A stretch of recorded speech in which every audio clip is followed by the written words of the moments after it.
Hey friends, and I'm back. Welcome back to No Skinny Jeans.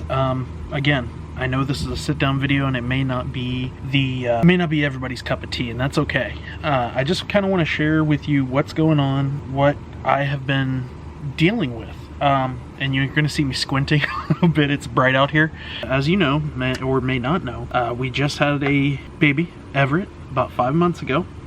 And this is going, some people are going to probably foo-foo on this idea and ridicule it, but I 100% believe that I did have a postpartum depression with Everett. Now, what does that mean? For women, it is the change in hormones. I watched, sorry, and I keep brushing my eye because I have something going in it. I watched Lauren go through it with Ella, and you can see the changes, see everything. And then with Everett, because I was stepping up and doing more, being home more, you kind of start getting those feelings. And I did some research to try to help anybody that's out there, for dads, anything. So I have it pulled up on my phone. So if you see me looking down, that's what I'm looking at. And I will have Lauren share the website. As you know, she does my editing, things like that. So I will definitely share that with her. So, how postpartum depression in men manifests. Difficulty concentrating. And that may just seem minuscule because a lot of people have difficulty concentrating in everyday situations. For me, it was more of a lack of being able to concentrate and focus on what I wanted to do. That was kind of how it came about for me. And that's the very first sign. Like, all I could do was focus on making it through the day and then making sure that Everett was taken care of. As far as postpartum for me, that's definitely how it came about and showed itself. So that's number one. Number two, guilt, hopelessness, and sadness. I felt this one hard, actually. I felt sad because I wasn't, not because I had a baby or I had this or I had that. I didn't have the baby, but that we had a baby brought into our family. It was more sadness over not being able to accomplish everything. That was more of what my sadness was about. And that's exactly right. And I've talked about this before, as far as guilt feelings, even before. If I did something for myself, I felt guilty. And that wasn't Lauren or anybody putting that on me. That was just my own self feeling that way. And I'm starting to realize, it's a process, but I'm starting to realize that you have to do things for yourself. You can't just sit back and, yes, you live for your family is the most important thing, but you have to do things for yourself. Guilt, hopelessness, sadness. The sadness manifested in just not accomplishing things. The guilt came from when I would try to accomplish things. And hopelessness comes from not being able to juggle those two, in my eyes. That's how it worked for me. And this may not be the same for everybody. Hopelessness stemmed from not being able to juggle my time, their time, everybody's time, and accomplish my weight loss goals that I was looking to accomplish. That is nobody's fault but my own that I put on myself. Trust me. And I think that is a big thing with depression and accomplishing things and doing those things. You have to realize that not saying you have control over depression, because you don't, but you can set apart time for yourself. Even if it's a half hour a day, which I have started doing. Today, it's more of yard work, things like that I'm going to be doing, but that in itself is a workout. Those feelings are kind of subsiding. Now, another big one that can attribute to postpartum depression. Changes in weight and sleep. 100%. Anybody that's had a newborn knows your sleep is going to change. No matter what you do, you have to be there, you have to do things. So, and as far as changes in weight, definitely my eating habits have changed, and that's based on time, things like that, poor preparation. Those eating habits definitely changed, which has attributed to my 20-pound weight gain. I'm still hanging around that 319 area, I do believe. We didn't fully self-sabotage, but we definitely have work to do to get better and get there. And I am 100% confident that I can do that. Now, another one is loss of pleasure or enjoyment in activities interest. That goes with depression also, but that is a big one. See, for me, that guilt that we talked about earlier ties into that. I no longer got pleasure out of working out because I felt like I was taking away from my children. I wasn't spending the time with them. So I felt like, you know, hey, that's great, you're working out, but in the back of my mind, I was like, you know, I could do this for Elle, I could do this for Everett, I could do this, I could do this, I could be home doing this, instead of just focusing on what I'm doing to better myself. And that led to a lot of frustration, anger, things like that. And not anger in a sense of I'm yelling at everybody, but I'm irritable. And, you know, it's tough to be around. Bless Lauren, she definitely took one for the team there for a little bit and dealt with my irritability. Definitely. Aches and pains, not really something I've had to deal with, minus the minor aches and back pains, things like that, the everyday pains. I'm not going to sit here and complain. I'm blessed that I haven't had real pains like that, but yeah, definitely can show up during my depression cycles, things like that. Lack of energy. That was a big one. Pretty much once I got the kids settled, all I wanted to do was sleep or relax. And somebody actually pointed out in Lauren's video, oh, does he ever get out from that chair? And I'm not gonna lie to you, I spent a lot of time in that recliner trying to get Everett to sleep. I was the only one he would sleep on, taking like 2-hour naps at a time, things like that. And then once you get the baby off of you, when you don't have energy, you just want to sit there and kind of go into a I don't want to say a vegetable state, because that's not, but you want to get your mind off of everything.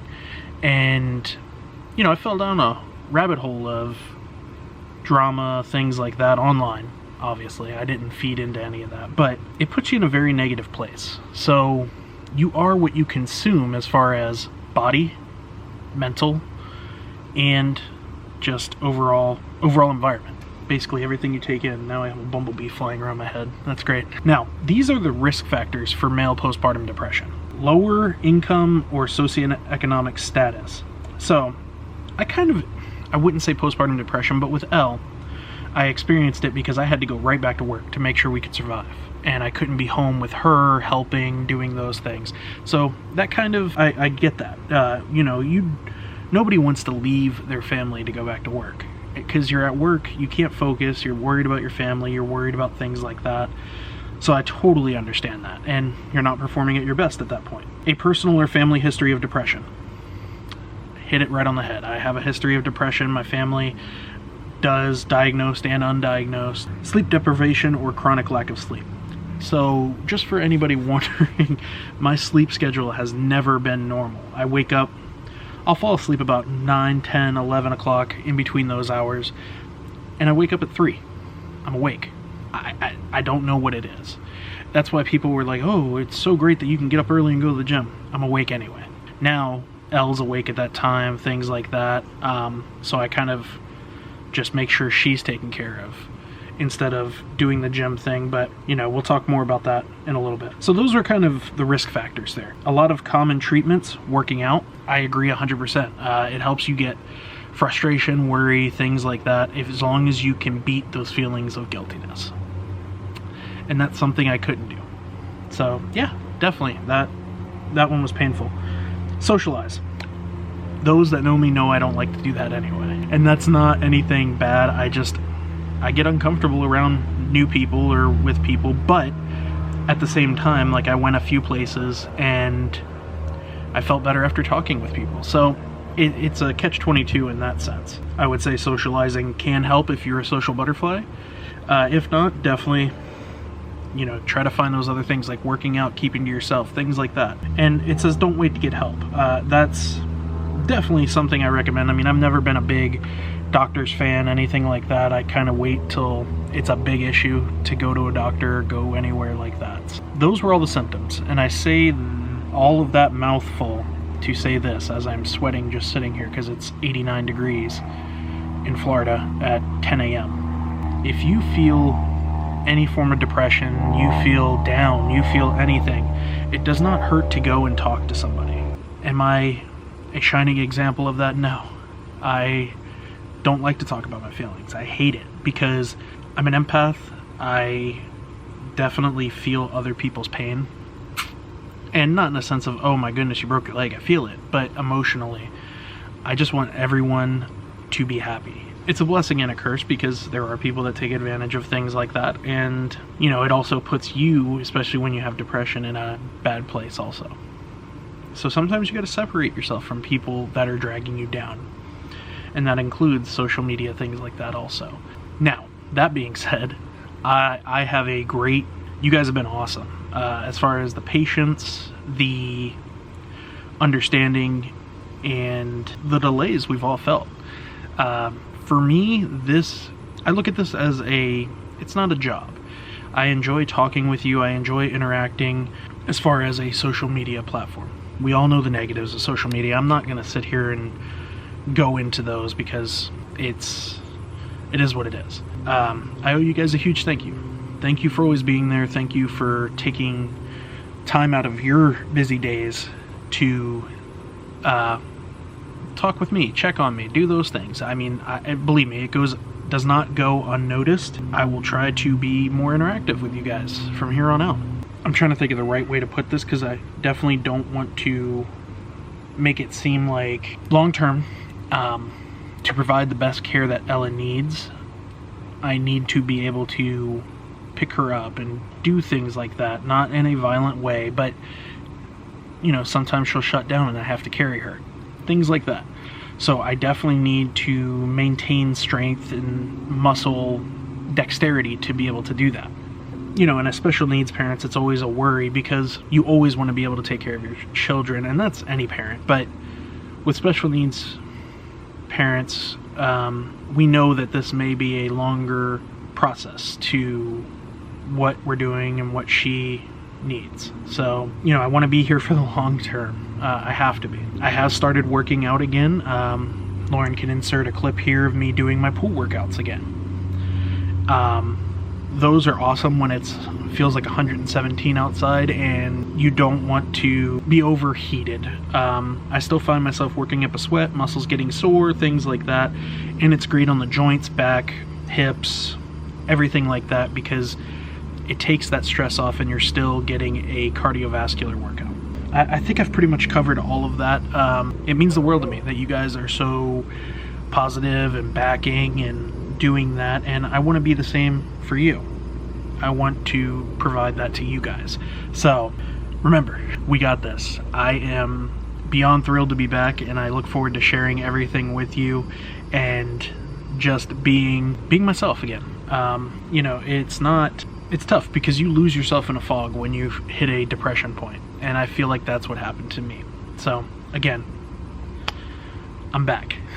Thank you guys, and I look forward to seeing you at least once a week, at least. So thank you. Be positive, make someone's day. You may change their life. Who knows what they're contemplating, what they're thinking about, what's going on. So always be positive and be kind to people. Go make someone's day.